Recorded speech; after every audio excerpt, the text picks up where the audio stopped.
قادر بعد عنه. رح يجي لعندك وما رح يتخلى أبداً لوقت ما تسلميه حالك على الآخر. أنتِ رح تعيشي معه كل شي عيشني يا سايرة، كل شي عيشني يا رح يعيشك يا إلك كمان لوقت ما تستسلمي. بعد عني وبس يتأكد إنه صرتي إله. برافو. لا، عم لك بعد عني. مثل ما عمل كل مرة رح يروح لعند غيرك. شو صار سايرة؟ عملت شي غلط طيب؟ فريد أنا ايه عم بسمعك.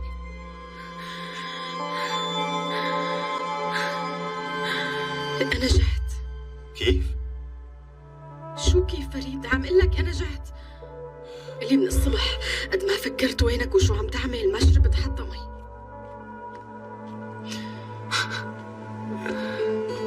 حبيبتي مرتي، ما بسخى فيكي، اشربي مي. سايران، يعني عم قول لو نأجل الأكل.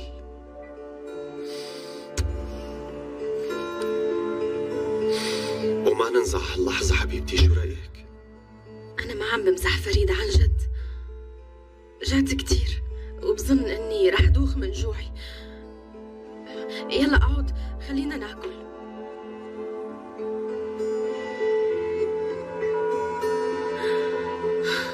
آخ سايران،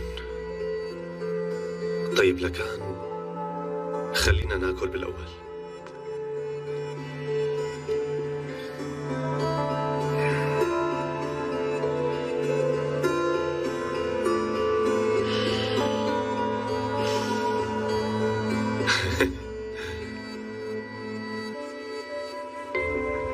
كل هالقد جوعانة انتي؟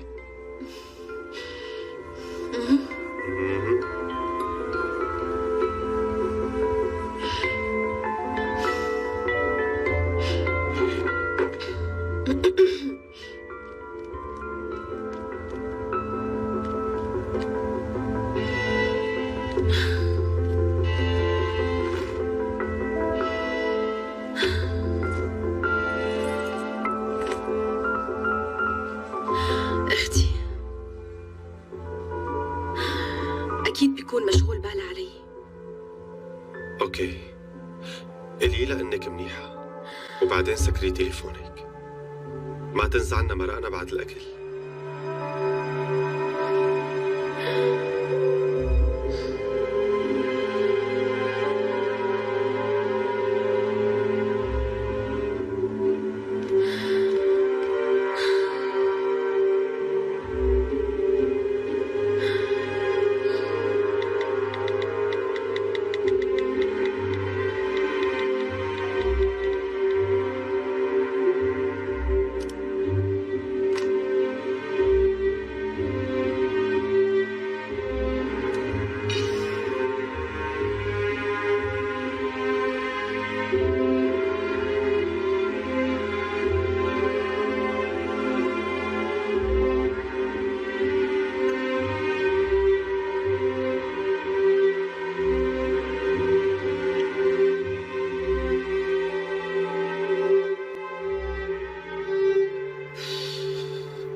لا عاد تشغلي بالك، أكيد بيكونوا مناحة كتير هلا. ها اوف، الف حمد وشكر. سايران بعتت رساله وهن مناح. أنا ما قلت لك يعني تمام ما عندك ثقة بفريد، عم بفهمك، بس على الأقل أنت لازم توثقي فيني. يعني حتى التاكسي يلي راحت فيها سايران خانم كنا مزبطينها من قبل.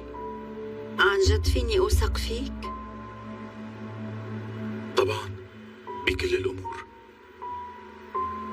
طيب خلينا نقول فريد غلط مع سايران وانت شفت بعيونك تجي وبتحكي لي كل شيء. طيب وانتي إذا سايران خانم بتخطط لشيء من ورا فريد تجي وبتخبريني فيه؟ اوه بس هذا شيء تاني. سايران اختي وغالية علي، عندي اياها بالدنيا. ولعلمك فريد مثل أخي كمان. وبعدين ما لي حدا غيره بهي الدنيا أبدا. ماشي؟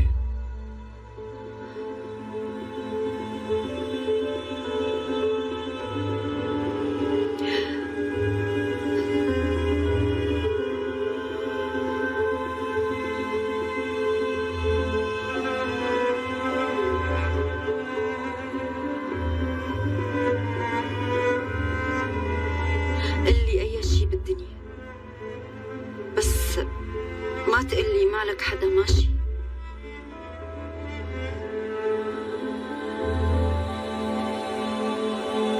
أنا موجودة.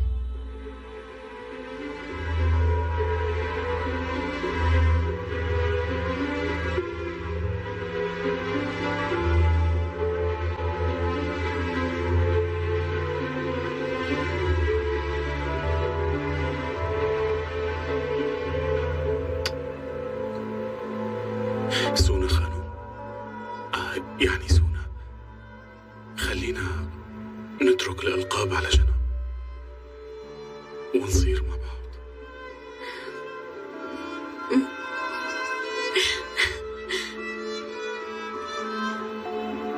وأوعدك،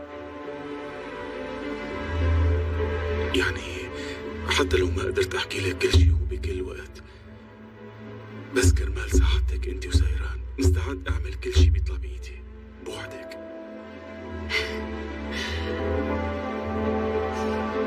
أنا مشان كون مبسوطة بدي إياك تكون معي، وهالشي بكفيني وبيفرحني.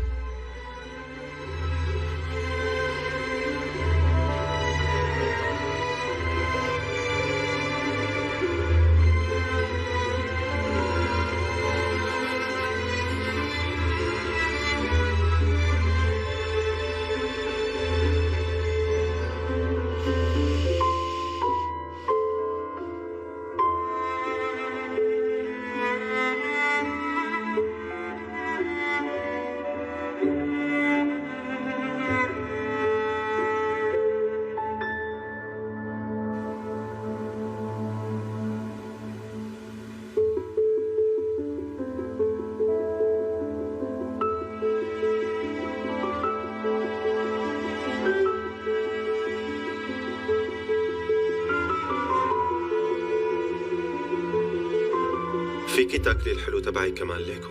شكرا. شوي تاني. ويمكن بعدين.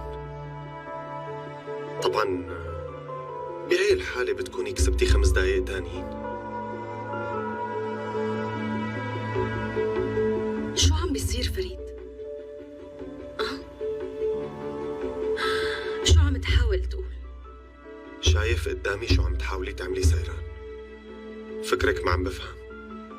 شو السبب طيب؟ ليش بعدك عم تدوري على حجج سخيفة لحتى تتهربي مني؟ ما عم بفهم.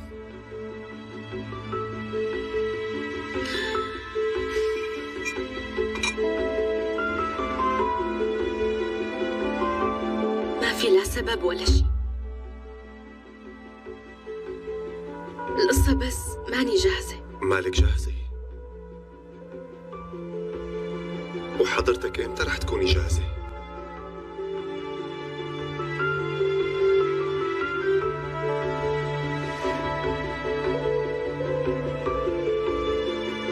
شو فيني اعمل لسه؟ مو كل شي بدك اياه عم بيصير سيران.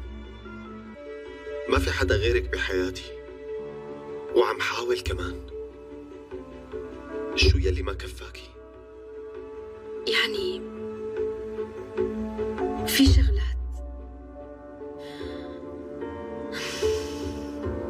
شغلات حاسستها مو صح. هالمكان كله ما ارتحت له، ولا التحضيرات.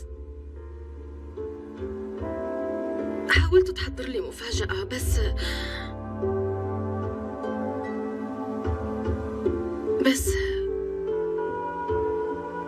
هدول مالن حقيقة، كلهم خدعة مو من قلبك. وحتى انت كمان ماني حاسستك صادق. وأنا مالك حاسستيني صادق، ويمكن مالي واقع كمان، وحتى بكون عم كذب. وكل هالشي بس من شان كون معك، ما يمكن عم بنصب هيك فخ. مزبوط حكي سايران؟ وأنا هذا الشيء اللي عم بحكي عنه بالضبط فريد.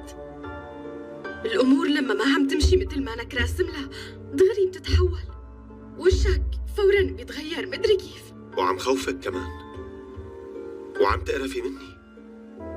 شو عم ساوي أنا؟ شو عملت لحتى فجأة صرت سيء وبشع بنظرك سايران؟ عن جد عندي فضول أعرف. قولي.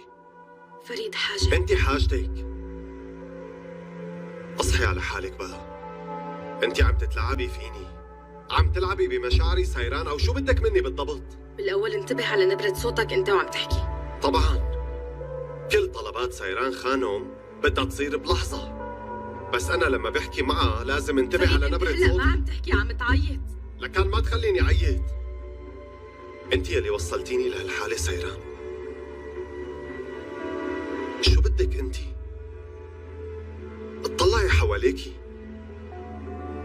عملت كل شي كرمالك، كل شي عملته لتكوني مبسوطة عملته كرمالنا سايران.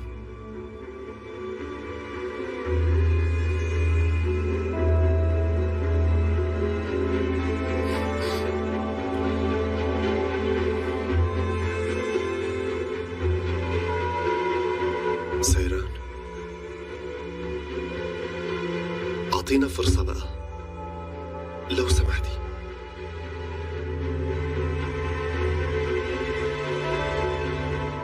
هدول مو كرمالي فريد، ولا كرمالنا نحن، مشانك انت. فكرك كانت رح تكون مفاجأة حلوة؟ لك يا بني آدم، أنا أجيت لهون ومفكرتك مع وحدة تانية. أنا كنت عم ببكي بالتاكسي. نحن مالنا هيك ولسه ما وصلنا لهالنقطة.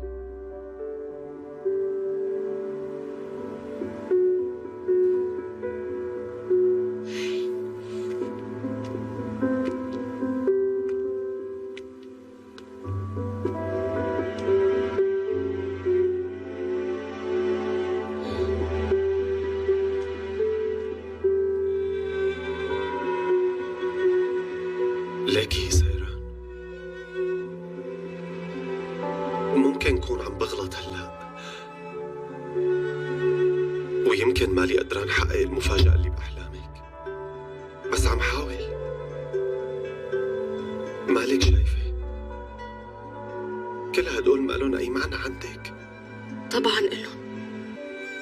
معقول ما يكون إلهم معنى عندي؟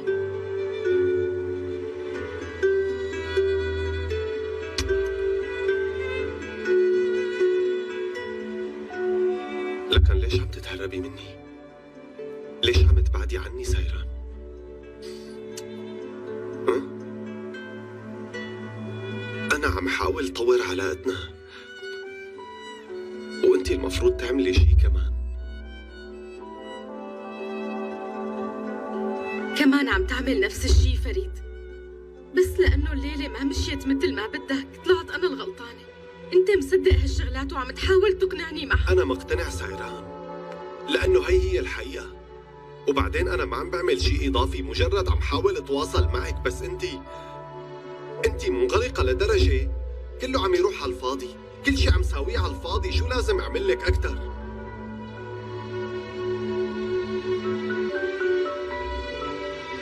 على كل حال أنا لازم روح.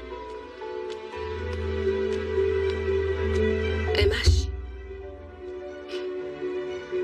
مثل ما بدك. أنا ما بدي، أنت يلي بدك. أنا ما طلبت، أنت يلي قررت.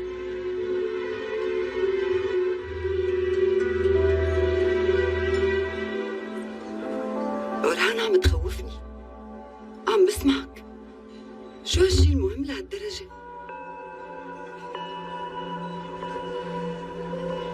ما بعرف، يمكن أنا عم بالغ شوي.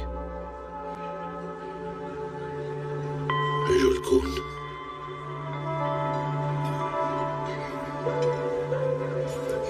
وفؤاد عملنا شي بالشركة. مثل شو؟ فتحنا كم فرع برات البلد بدون ما يعرف البابا، وحساباتهم منفصلة عنه.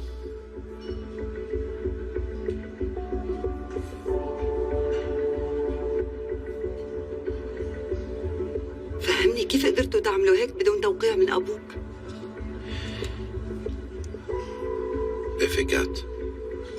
رفيقات أخذت توقيع البابا وخلت البابا يوقع على أوراقنا مع أوراق التاني بدون ما يعرف. كيف يعني؟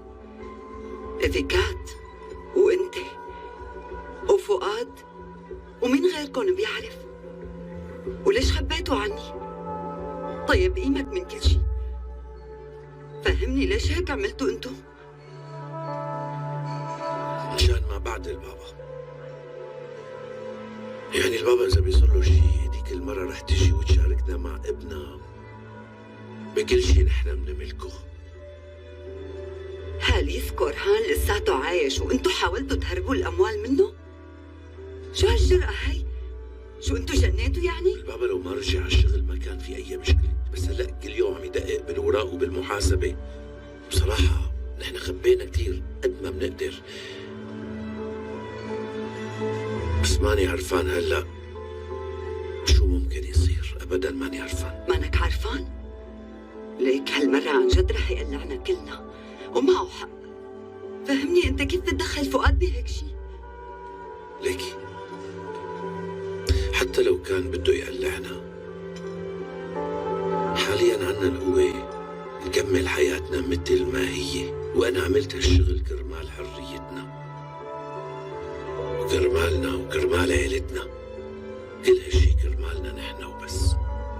عملتها كرمال عائلتنا؟ بس ما خبرتني إلي وخبرتها لإيفيكات، ما هيك؟ كان قرار مشترك بيني وبين فؤاد. إذا بيصير أي مشكلة فأنتوا رح تدموا بالبيت، ما رح يصير عليكم شي بنوب. ورهان هاي شغلة بتتخبى؟ مفكر حالك إذا خبيتها بتكون حماتنا يعني؟ يعني شو بدك يعني كنت تساوي؟ بيوم من الأيام هديك المرة تجي مع ولدها وتشاركنا بكل شيء إلنا؟ بجد هذا الشيء مستحيل. مو معقول أقبل هالشيء أبدا.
خلاص لا تغير، خلي هي. أنا ما بدي بعد إيدك. ايه بس أنا بدي. اسمعي يلي بدك إياه. بهي الحياة أهم شي نفذ لك طلباتك.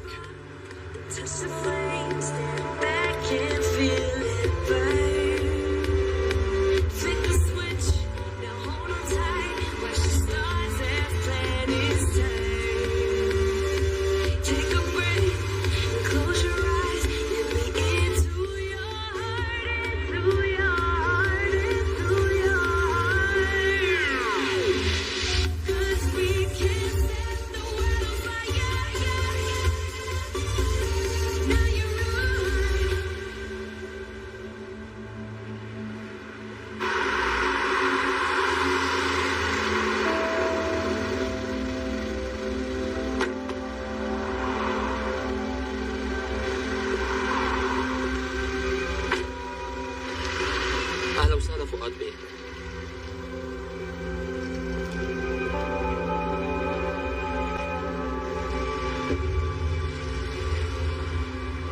في شي يا بيك؟ سيارتي بقيت بالمطعم، روح جيبها. بأمرك، بس بأي مطعم؟ جدي شو عم يصير؟ هذا صوت فؤاد بيك. جدي أنا لازم شوفه، استني هون. برجع ما بطول. لا استنى عابدين، إذا حدا شافني هون شو بدي أقول له؟ تمام، لكن أنت روحي واعملي حالك أول وحدة سمعتي وطلعتي، هيك ما بيحسوا، وأنا رايح من هون ماشي. جدي كأنه كل ما أنا كبرت وأنت كبرت معي، وغرفك كبروا وشبابيكك كمان كبروا، وأنا جواته بقيت صغير طفل. جدي اصحى، جدي اصحى. شو عم يصير؟ فريد بيك، الحمد لله اجيت بوقتك. فؤاد بيك مانو منيح، بظن انه سكران وعم ينادي بصوت عالي. انت شو عم تقول؟ ما سمعتني معك؟ ما سمعت.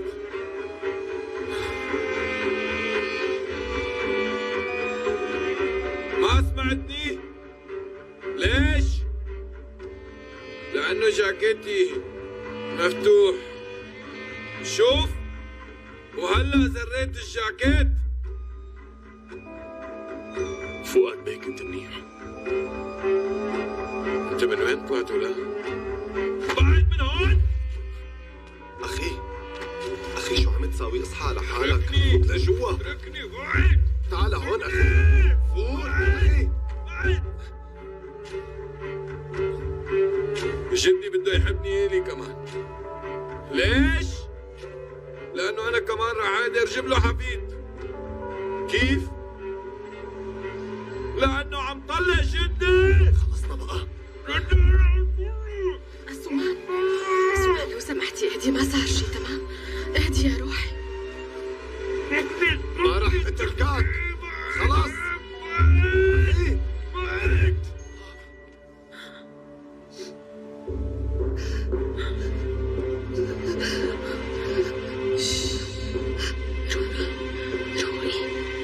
كلكن انبسطوا، كلكن، لأنه عم طلع مرتي، أنا عم طلعها. اتركني يلا. فوت لجوا. اتركني. خلاص. اتركني يا ابن العين الدعبي. حاجة.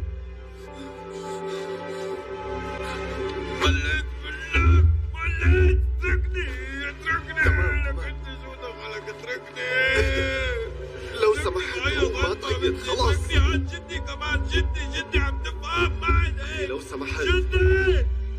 جدي اصحى. جدي.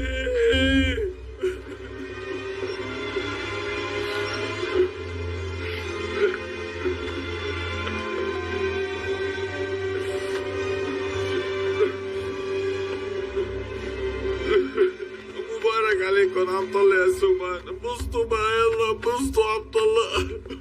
عم طلع السمان، عم طلع. جدي عم طلع السمان. جدي هيك كانت المشكلة دايما، ما هيك فؤاد؟ أنا المشكلة ما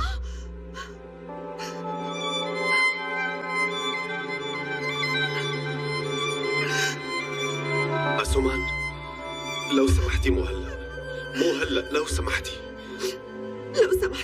اتركوني لحالي شوي، أنا بدي روح ضم أغراضي. سمان بلا سخافة، ما تعملي هيك. لو سمحتي، إذا بتريدي روحي رجعلي واتركيني. خلينا نقعد ونحكي، وبعدين إذا مقررت روحي بتروحي. لو سمحتي السمان، لو سمحتي روقي يا روحي.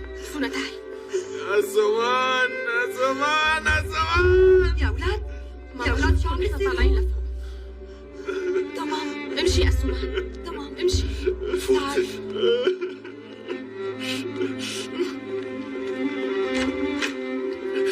فوت. خلص. اهدى. شو عم يصير يا ابني؟ قل لي. انتهت يا بابا، خلاص. لحد هون وبس. نحن عم نطلع يا بابا. تمام ابني، اهدى شبك. خلص إذا بدكم بتطلقوا وبينتهي الموضوع. أنت منيح؟ مالي منيح بابا، مالي منيح. أنا بحب سومان.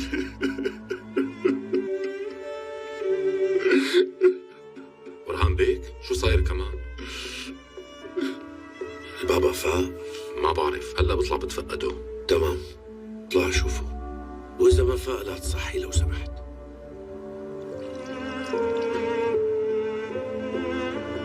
اشرب مي، أعمل لك شرب. يلا اشرب.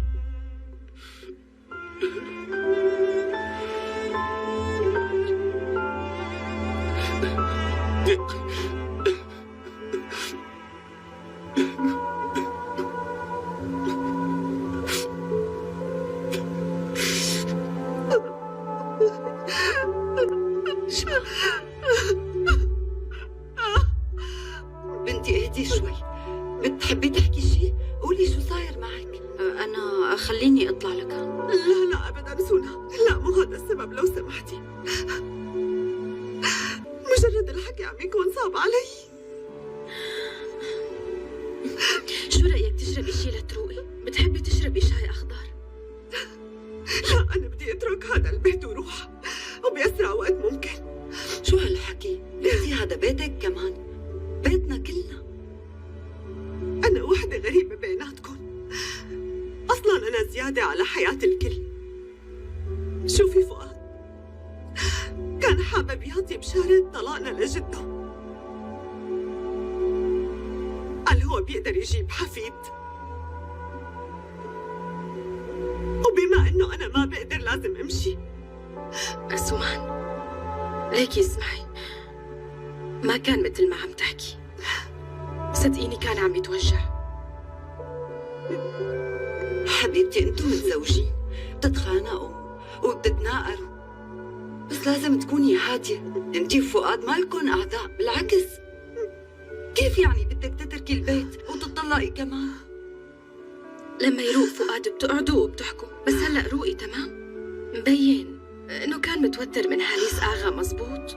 يعني بعد يلي صار بآخر فترة. ايه أكيد هيك، يعني أورهان وفؤاد متوترين فوق ما بتتخيلي من وقت ما رجع بابا على الشغل، وهن هيك تصرفاتهم عم تكون شوي عشوائية يا بنتي وما عم يحسبوها. فؤاد ما حكى هيك لأنه متوتر وبس، حكى كل شي مخبيه جواته وما عم يقدر يقوله من قبل، لأنه نحن ما كنا نقدر نحكي، ما عم نقدر نحكي بأي شي بنو، وعم نتصرف وكأنه ما في مشكلة موجودة، وكل ما منتصرف هيك المشكلة عم تكبر أكثر. برأيي معه حق، أنسب حل لنا هو الطلاق وبس.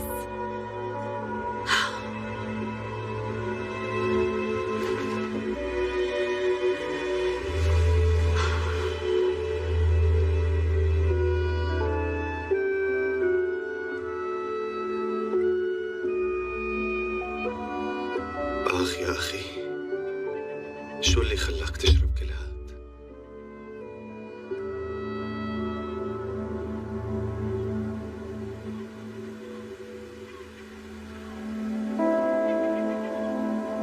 صار شي أنا ما بعرفه.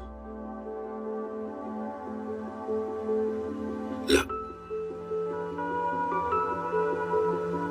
هي نفس القصص القديمة،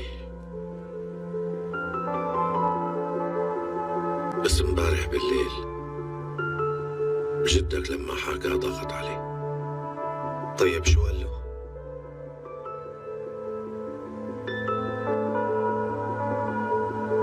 فؤاد حكى شي على العشاء،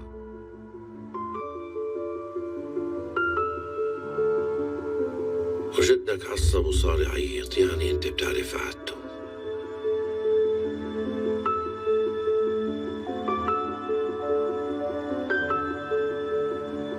الشي بيخصني إلي مو هيك.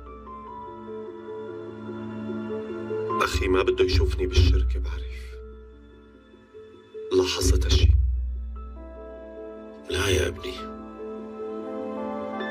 صدقني ما لك علاقة بالموضوع. أخوك بده جدك يشوفه ويحس بوجوده. من فترة طويلة بدك هامله كتير، واكيد بلحظه كان رح ينفجر، وهلا ما عاد تتحمل هالامال. عم صار اللي صار. بابا طيب شو بدنا نساوي؟ الرجال عم يقول بده يطلق، هيك بده يبين حاله قدام جدي. ابني، انت هالفترة خففي شوي عن اخوك، ماشي؟ اخوك بهالفترة بحاجة انك تضل جنبه.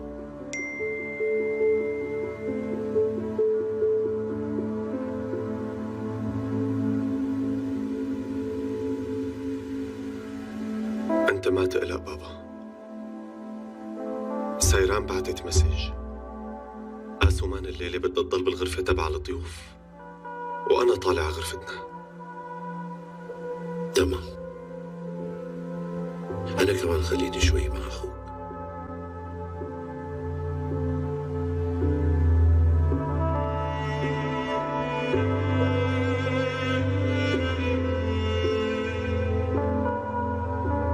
يلا تصبح على خير.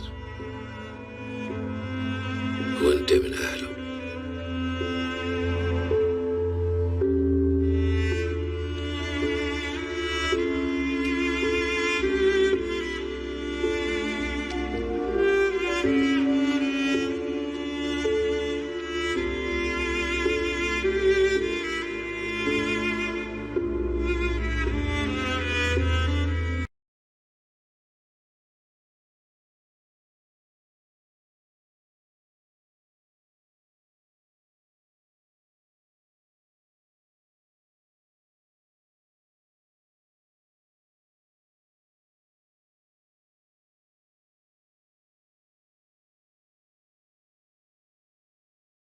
السلام عليكم ورحمة الله وبركاته. ازيكم يا احلى متابعين؟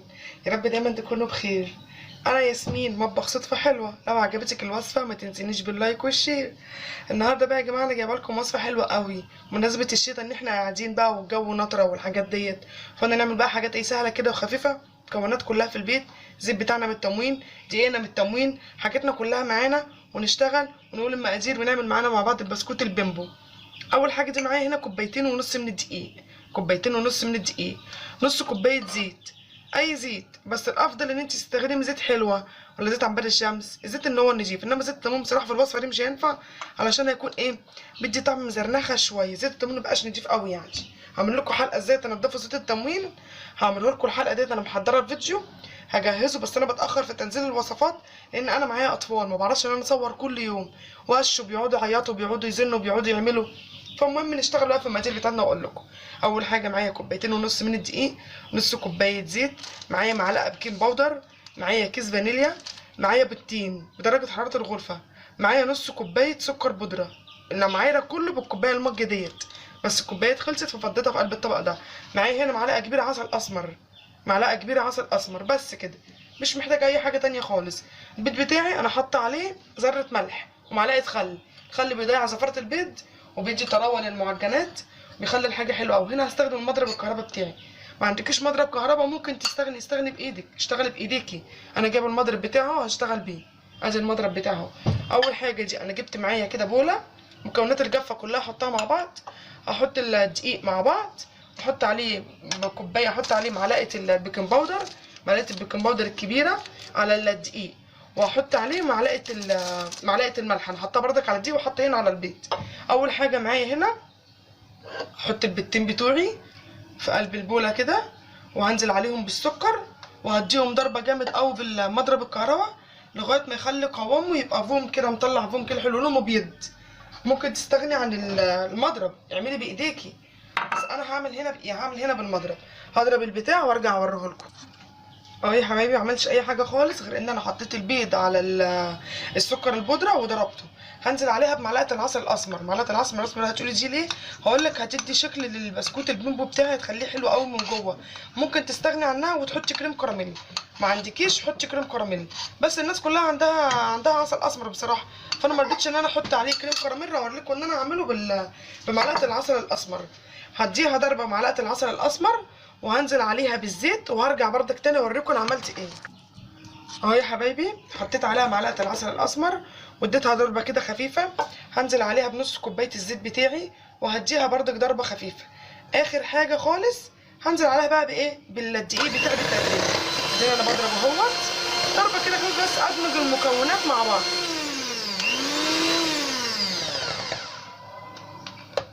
ادي اهوت. هنزل بقى بالدقيق بتاعي كده سنه بسيطه. قبل ما انزل بالدقيق بتاعي هحط باكل فانيليا. تقولي ما حطيتش باكل فانيليا في الاول ليه؟ هقول لك انا عايزه احط باكل فانيليا في الاخر عشان النكهه بتاعته تكون قويه قوي. انا حطيت باكل فانيليا بتاعي اهوت. هنا هنزل بقى بالدقيق بقى بالتدريجي وهشيل بقى المضرب بتاعي واستخدم ايديا. امسك اهو يا حبايبي انا كده بحط الدقيق بتاعي. حطيت اول كوبايه هحط تاني كوبايه اهيت.